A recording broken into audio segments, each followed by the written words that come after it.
I am really excited to introduce our first two guests for this roundtable series, and really the people behind the idea for this channel in the first place, Erica Ng and Sandro Rocco. You guys have been the driving force in my brain, whether you know it or not, to think about how I can make an impact with my platform and my skills and passions, and that is to highlight stories that have not been highlighted enough at all. I want to thank both of you, and I want to thank you for being here as well. I want to first introduce Erica. Erica Ng is a director of commercials, music videos, and film. Originally from Oakland, she's currently living in Los Angeles. And her most recent film, Americanized, won Best Narrative Short at CineQuest and is now Academy qualified. And the film that she has here in Americanized used her experiences growing up in Oakland, playing high school basketball, and it's currently playing at the Atlanta Film Festival. Erica, welcome. Thank you for having me. We didn't even really talk about your basketball playing in high school. Which position were you? I was a shooting guard and a small forward. And did you like it? Did you want to go and do it in college after? You'll see by the film I wasn't the greatest player. I wasn't the greatest player, and so my team, they were struggling with me, and that was like the basis of the teasing that you'll see in the film. But it's definitely a lot of player ego, but I got better as I got along. Well, Erica may not have been the best basketball player, but she is a phenomenal director, and so we'll talk to her about what it's been like to be one of the really few female directors, and of course of Asian descent. So we'll talk to Erica first, and we've also got Sandro Rocco, otherwise known as the CEO and co-founder of Sanzo, the first Asian-inspired sparkling water brand. He was born in Queens and raised in central New Jersey, and he graduated from Villanova University with a degree in chemical engineering. Yes, his first job was to work as a chemical engineer at a nuclear power plant. And he was also on the trading floor at one of the largest investment banks. He also served as the head of growth at a startup, as a chief of staff there. And so when he is now in Whole Foods stacking these displays, you can think of him also as somebody who has changed careers many, many times. So Sandro, it's so great to have you here with us. Thanks so much for having me, Hope. This is fun. I want to know, though, what was the weirdest, craziest thing that you did as a chemical engineer at a nuclear power facility? During the operation of a nuclear power plant, you have what's basically like an oil change that happens once every year, and it happens for about 2 or 3 weeks, where you basically take the whole plant down and you're literally replacing the uranium that's inside of the core. During that time, and I promise this is going to get a lot more interesting. You basically have to get dressed up in these like big hazmat suits to go do inspections of these like kind of pretty decently radiated areas. And so, the actual work itself, not the most exciting. Like you're literally just like looking at plant equipment and just like monitoring for stuff, but you do get to wear some pretty funky outfits. I oftentimes get the whole, is it like Homer Simpson, sitting in the control room? Is it? Not quite. It's a little bit more active than that. But in some ways I wish it were. I love it. Well, we are looking forward to talking to both of you. And thank you guys again for being here. Erica, you have to know that one of the reasons why I'm even starting this channel in the first place is because of you. So when we met in Clubhouse way back when, and we had that conversation with Pete Lee and somebody else, I forget their name, but when you talked about how difficult it was for you to have your stories accepted even by the Asian community, and like the double-edged sword that you walk on with the stories that you want to tell versus the stories that it seems like Asian audiences want to tell, really got me thinking about what I could do better to help support people who are, still doing amazing work, but just not yet, at these like levels where people are rushing to do the big box office opens. And so I just want to say that you are the person that I want to thank first, and why, when I was thinking about this, that you and Sandro would be the ones to kick this off, because you really helped me see what it really means for us to promote more media representation. So just first off, I want to set the stage there, but you have done so many things in your career, and I just want to start by just asking you, where you think things are right now when it comes to representation in media. I mean, you direct across many different mediums, so what's that been like for you over the past maybe decade or so?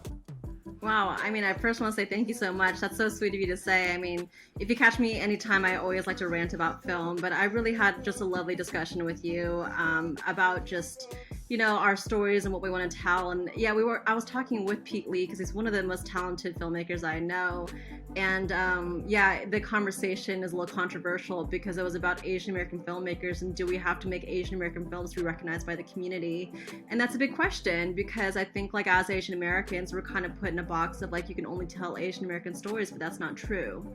And I think like when I was growing up making films, I just want to make films. I just want to make things that look cool. I want to be Dave Meyers and make music videos and run like Spike Jones or like Hype Williams and like hang out with hip hop artists, So just kind of my growth from when I was a teenager till now, it's definitely has changed. My perspective on the industry has changed a whole lot, and I'm glad to have made a story about myself to showcase that I can tell Asian American stories and that I have a story to tell. But I don't think that's where I only want to be, and I don't think I only want to tell stories about females or Asians or only about people that are from the Bay. Like I just want to tell stories that are interesting and fascinating and just great characters. You were all saying, because our room got smaller toward the end, as clubhouse rooms do, but you said that you didn't really feel like it was something you could bring up in these larger rooms, and Pete was like, yeah, I agree. So why is this still controversial, this idea that you want to tell stories just beyond your, intersectionality identities? It was around January this time, and I think everyone was really up in arms with what was happening within the Asian American community. Everyone is like really like those echo chambers about representation and how we're being represented, how can we help, and everyone was just like so wanting to kind of like get in there and be a little bit more aggressive with how we are being represented. And I think as storytellers, it's a lot on our shoulders to kind of be that voice, because even if you do speak about Asians, it's like, oh, well, is that my story? Do I see myself in there? And I'm like, well, I don't see myself in your stories either. So like, why do I have to speak to yours all the time? And it's controversial because it felt like so much pressure as a filmmaker to like appease all of these different voices, and everyone has to recognize we all come from different places. I'm 5th generation Chinese American, so if I see an immigrant story, I look at it as an immigrant story. My family, my mom's side, they are immigrants that came from South Africa, so that's a different kind of immigrant story. But it's just different being like an American and feeling more like from California and not really understanding being Chinese. And so when I see Chinese American stories, I look at it as a Chinese American story and I think it's great, but I don't see myself in them. So I wrote Americanized because I felt like that was more my journey and feeling more American, and I felt that was more true to me. But I guess it's controversial only because I think that people are just looking for something and we don't know what it is. And if we do it wrong, then the whole community will just like rally against you. I don't know. People are so picky these days. Well, I mean, the idea that even something could be wrong, even if it's your story, is I think a sign of, and we talked about this as well way back when, the hunger for many people who maybe are not 5th generation, right, to see that immigrant story kind of first, and then even looking on your story or your movie, your film, realizing that, oh, well, yeah, there are also different kinds of Asian experiences. I think that's one of the problems, or why you could be criticized for getting things wrong, because even within our own community, we sometimes, I think, forget that each of our experiences is very different, even though we share very similar, maybe, physical features, or, we're coming from this other part of the world. So I love that you brought that up. From your perspective, is it significant this year what's happening in the Oscars? If you look at the stories, I mean, they're also very different. You have the Asian American story from Minari, and then you've got just a story, but it's helmed by like Chloe Zhao. So I feel like that speaks exactly to the dichotomy that you spoke of, which is, maybe Chloe just wants to tell, any kind of story, versus, the deep, I think, anger that a lot of Asian Americans are feeling over Minari being put into the foreign language category.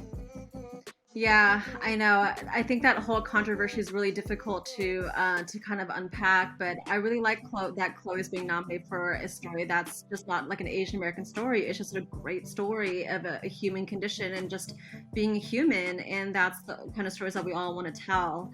And I really liked Minari, and it is a shame that it is being put into this box of a foreign language category. But at the same time, I think that we just had to be excited for it to be nominated. Like, I know that it's one of those things what we can't be just excited to be a part of the party, but I think in this case we should be. Like, I know we want to keep fighting for what's right and what's just, but you guys let's just take it and like for now and show it as a stepping stone for something else in the future and a larger conversation to be had. In your personal and your professional life, can you think back to a moment when you realized that you maybe were looked at differently, or had you always known, or how did that also shape kind of your own path? I mean, I started doing film when I was like 15, 16, so I had like a weird sense of like just do anything and don't look back, and a weird sense of confidence when I was young. Also because I grew up in Oakland, it's so diverse, so no one really like looked at me because I was Asian or anything. It was just like, and my mentors were all men. Like my computer teacher was a male, and he was just like, you should learn film. I'm like, I don't know what that means. And my two mentors were guys, and they're like, you should direct. I'm like, I don't know what that means either. I was a teenager. I was like, well, what are these roles and how are they different?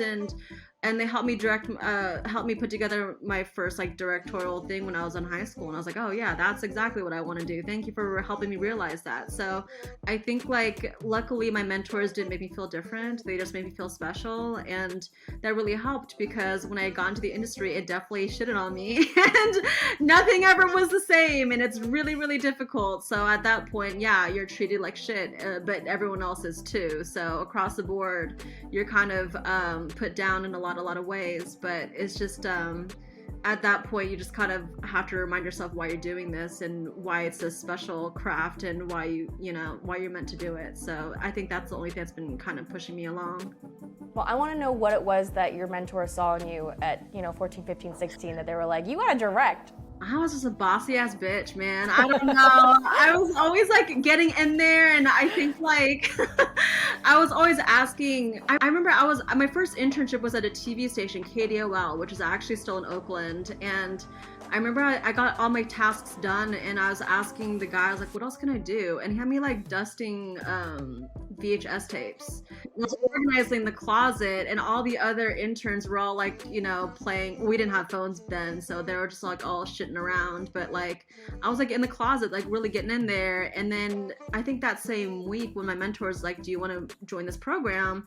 It's for youth learning how to make films. And that really changed my life. So I think just like if you're really young and passionate and you keep asking questions and doing more work because you love it, then I mean, maybe they'll give you more opportunities. Sandro. Hey. Sanzo is blowing up, but not only are you still at the helm of this, you are physically still going to Whole Foods at 2 a.m. and stacking each of these displays. I see your Instagram posts, and you grind so hard. So the other reason why I wanted you and Erica to be on the first episode of this is because you also, and Clubhouse is just that month, I guess it must have been a magical month on Clubhouse. But you pulled me into a room because I hadn't been on it before, and you just said something to me that I'll never forget, where you said like entrepreneurs, you have your own, I guess, group, that I guess support group in some ways. And you said that I could do it. Like whatever I was doing, I think I was launching like a newsletter. I couldn't even do that on my own. And I was like so scared. And the fact that, you and I have only sort of known each other in this like media capacity, but that you believed in me that way, it was just incredible. What has been sort of your Sandro for you, to help you along on your journey? Oh boy. Gosh, there's actually been so many. I mean, I'll say on a more like amorphous level, like honestly, just the community that's gotten around us. And I was really captivated by what Erica was talking about, because, I've really equally enjoyed both the fact that, the AAPI community has gotten behind us, but also that, we're introducing these flavors to non-AAPI folks who just like the fact that these flavors taste really good in sparkling water. And so on that kind of level, I feel very much just like, yeah, very, very much like amplified and just kind of celebrated by, by the communities who come out. But, I think more specifically for beverage, I'd say my biggest mentor has been Andrew Chow, who's one of the co-founders of Boba Guys. And, really he and his co-founder have been in the beverage game for, the greater part of a decade. And just, I think on an initial level of just like business building, but then also brand building and learning how to communicate to different audiences. He's just been super helpful in helping me. And even to this day, he's still constantly giving me mentorship advice and just kind of helping me understand where the next steps are as we continue to grow. What made you decide to start a beverage company? Gosh, I mean, it really was, whether it was folks like Erica or, we were talking a lot about how, a lot of the, let's say Asian American creatives were specifically getting recognized for creating, I'll say or telling Asian stories. I mean, that was kind of, and that is kind of a thing that's, getting so much more, that is getting quite a bit of buzz. I mean, we talked about how, we're recording this today, right, right before the Oscars where Minari is up for, several awards. And for me, it was interesting juxtaposing what I felt like was happening in a lot of the cultural spheres. But when I would go shopping in grocery stores, that trend wasn't at all represented on those shelves. And I think the easiest juxtaposition I can kind of point to is, I live in New York City, and when you're around different parts of the city, you can see all these different new restaurants launching that are really hitting home for, again, not just Asian consumers, but, non-Asian and non-Asian American consumers who crave these goods. And yet again, there's such a stark difference between, even in the food world, like the restaurant scene and what is going on in grocery stores, and just feeling like, wanting to plug that gap. And, what was kind of in my head was, hey, like David Chang, Momofuku, like all of these restaurants that are kind of taking hold are awesome, but you can really only experience them in major cultural metropolises that I think in my mind already had, certain levels of like diverse representation. And I was always kind of infatuated with the idea of, okay, well, but how about someone who does not live in these areas? I grew up in central New Jersey, which was like, some areas diverse, some areas, a little bit more homogenous. And I was like, wouldn't it be cool to introduce these flavors to those audiences? And you couldn't really I just don't think you're able to do that as scalably in restaurants as you are, by being in someone's local grocery store. I mean, I'm so curious because a lot of us, I feel like growing up had, really strong relationships to the hometown flavors or flavors from our families that, we really liked, but when you brought it out in a lunchbox at school with, 90% white kids in the Midwest or something, they would look at you and think that you had 6 heads. I'm curious, when you were developing these flavors and selling them, into these more mass market stores, retailers, I mean, did you experience any of that at on a professional level, investor level? They might question this flavor might be, I mean, lychee is not, maybe as odd as like having like a fried egg sandwich, but it's still like, I'm wondering if that ever happened to you as you were talking about your products. Yeah, I mean, honestly, we still do. And I think it's important for anyone who's in this world to note that we will likely continue to be challenged on this for quite a bit. One of the probably key lessons I learned coming into the food and beverage industry is that it is actually incredibly homogenous. The distributor world, the world of distribution, retail buyers, and in many ways consumers. I see that as an opportunity, to really on the front lines, tell our story, and in a way that, yes, we do have to, I think, find a way to really tell the story accessibly. But it is definitely going to be the case that we are still going to continue to fight these battles.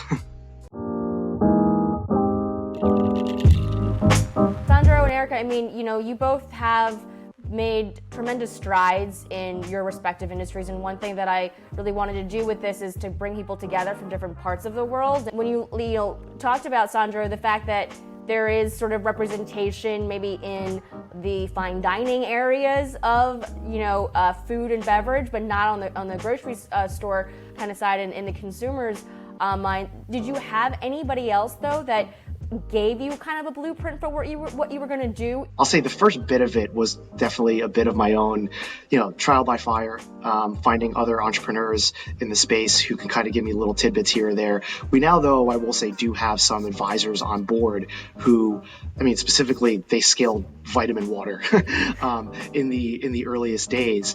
And I don't know, I feel super fortunate to now be in a position where we can, having gained a little bit of traction, now start to have those kinds of resources, because it is kind of what's necessary to scaling. Those folks are, frankly, they're 45 and 50 years old and both white males, but they are completely, they get what we're doing, and they also understand the industry. And I think that's just I found it really important to get, frankly, industry insiders on your side. I think there's a big conversation around, do you win from the outside? Do you win from the inside?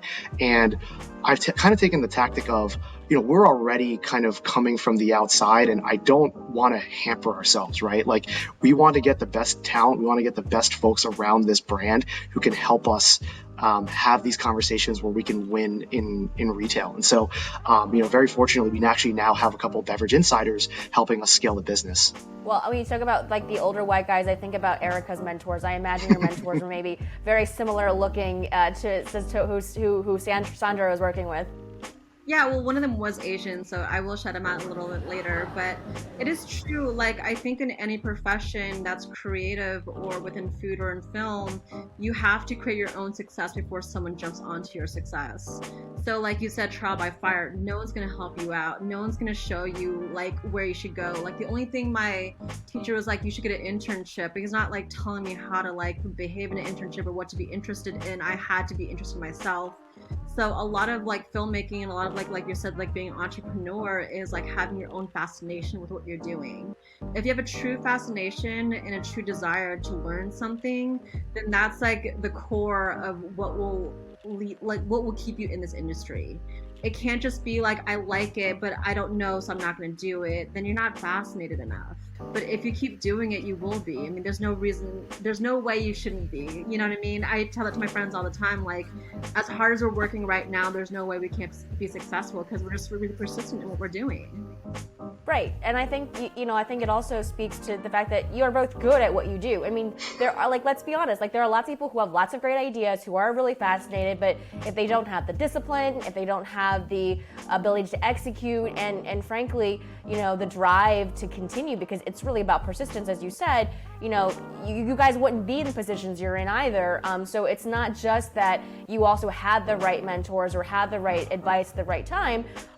You guys are also amazing at what you do. So I feel like that's something that needs to be also addressed. And I love the idea also about fighting from the inside or from the outside. I wonder, Erica, how you feel about that. Yeah, I think what you're talking about is just making your own stories, and that's why I made my own film, really. But similar to what we're talking about just now, we have to create our own content because no one's going to help us out. When I first started making films, I had no one to help me out edit. I had no one to help me out produce. I had to learn everything myself. I had to AD my own shoots. I still have to do it sometimes because I don't have enough people or enough money to pay for people.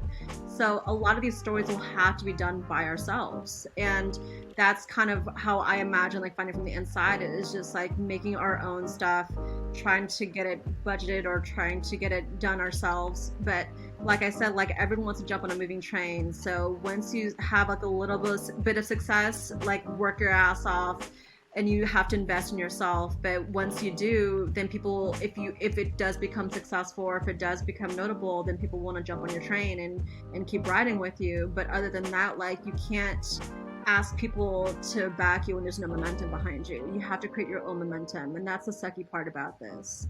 And there's no right answer, to be honest. There's no right answer to how we can get our stories out there or how we can get more people out there. But all I know is to get your own content out there, you have to do it yourself.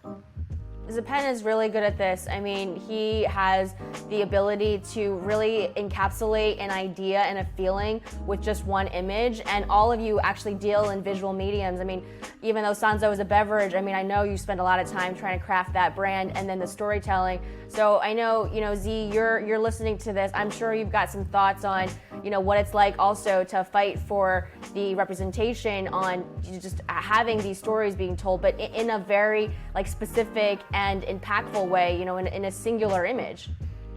Yeah, very much so. And something that I think from what both Erica and Sandro has mentioned is how do you make a effective impact, right? Like we can create content, put it out, but if it doesn't make people understood the intention, or it doesn't make what you wanted to do, then it's essentially not creating a productive change that we're aiming to have. As a designer, one of the things that we were taught is we're visual communicators. So how can we create something without a word is very much ingrained in my body. So every time I make something, I will often send it to people in my group text. I have this constant feedback group text. I'm like, do you understand what I'm trying to say? Like, can they just see it and then get it? Because if it takes my caption to explain what I'm trying to say, then I failed what I'm trying to do, The question about impact, it goes back to the controversy or the topic that, we were talking about months ago, that the pressure to just even make an impact, right? I mean, can't we just do things because we feel it's good? And, doesn't that in and of itself represent and make impact? Why do we have to keep thinking about this impact? I mean, I don't know, Erica, am I crazy here to think that? I mean, I think thinking about impact is great and important, but there's so much pressure and the one reason why I wanted to do this too is we need to have a little bit of fun, and just putting it out there should be a message in and of itself. Yeah, that comment made me sweat a little bit. Not to be honest, I was like, "What sweats? Make an impact." I do, but I do make some of my content has social messages, but that's not the first thing I think about. I think about the humans first I'm portraying, and then I'm like, wow, this is really powerful. Like my first spec film was about Homeboy Industries that rehabilitates previously incarcerated people. But I was like, wow, this is just a beautiful story about a human. And I'm like, wow, it could really actually affect other people. But that wasn't where my brain went first. It went to the story first. But also sometimes I like to make stuff that's kind of silly and that doesn't mean anything. So I do like to create content that has a social impact and that has something to say. But sometimes I just make stuff because I like it, I have to defend myself for a hot second. What I meant was I think it's in the sense that to create something, I think can make people feel something, right? Sometimes the beauty can make people feel great, and then as a person that makes a lot of silly things myself, I'm definitely not trying to change the world with everything I made. It's the two different directions, right? The super cultural, it's how can we not only make people in our community feel like there are people out there creating things for them, but meanwhile we can also just become everybody else, a normal, mundane, ordinary human being. I think actually after us talking about it just now, it kind of made me realize that it feels like I think it's okay to make art for an impact. I think it's okay to make things that matter, and that could be that artist specific mission in their work, and it's okay to also just not do that and have that diversity in your work. And I think what we're trying to do is what everyone else is doing is putting an umbrella or putting a label on all of us, but really it just depends on the artist. And so maybe it's not about trying to define it, but maybe more altering how we describe ourselves and describe our art. I make art for an impact. That's great. I like that you do that. I sometimes do that, but I sometimes don't. Maybe it's just adjusting how we talk about ourselves and not trying to talk about art as a whole, or film as a whole, or food industry as a whole. Maybe this chef does this, but I don't do that, but I like that you do that, and it's celebrating individualism. Yeah, and I think that's the key, is that we all just want to be seen, for ourselves. I think that's the perfect way to segue into our final segment, which is, who do you want to give thanks to pay it forward? You know, we're going to try our best to reach out to people that you kind of nominate here to be on these episodes next. But Sanzo, Sandra, I want to start with you. I always say Sanzo because I think about your can first, because I see the ads, and so I want to ask you, in your life, who do you want to give thanks to? Well, I kind of alluded to him before, and I think especially for these kinds of conversations, he's been incredibly helpful. But Andrew Chow, who's the co-founder of Boba Guys, has been so instrumental in the earliest, year and a half, close to 2 years now, for Sanzo's existence.